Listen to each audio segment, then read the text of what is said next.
عايزه افطر الصبح ومفيش عندي غير بطاطستين بس، رحت ماسكاهم وقطعهم ترانشات رفيعه ورحت محمراهم، طلعتهم ورحت رصهم في الطاسه زي ما انتم شايفين كده، وجبت بيضتين مع شويه ملح وفلفل ومعلقه زبده عليهم، ورحت نازله بيهم على البطاطس، وطيت النار جدا جدا، ورحت بقى حاطه فلفل رومي، رحت حاطه بسطرمه كانت موجوده عندي، بسطرمه ماشي، هوت دوج ماشي، سلامي ماشي، اللي عندك سوسيس زي ما تحبي.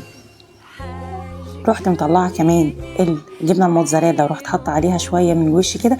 الموتزاريلا على فكره مع البيض بتدي طعم حلو جدا جدا جدا. ورحت حاطه زيتون بس ما تكتريش عشان احنا حاطين بسطرمه. غطيتها لحد ما الجبنه الموتزاريلا ساحت، رحت مدخلاها الفرن تحت الشوايه، خدت لون حلو، ورحت مقدماها زي ما انتم شايفين. بجد الريحه كانت حلوه جدا جدا، البسطرمه لما استوت مع البطاطس مع الموتزاريلا مع طعم البيض كانت حلوه جدا. ورحت مقطعه سلايزات زي ما انتم شايفين كده.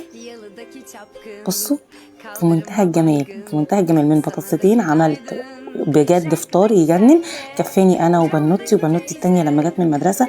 ورحت بقى حاطه كوبايه البيبس العظمه دي، ورحت جايبه العيش بتاعي وفطرت. بجد في منتهى الجمال، لازم تجربوها، طعمها حلو قوي قوي قوي، تغيير عن البيض الاومليت بتاعنا العادي او البيضه بالبسطرمه او البيتزا اللي بتبقى على العيش. زي ما انتم عايزين، لازم تجربوها وتقولوا لي رايكم فيها ايه.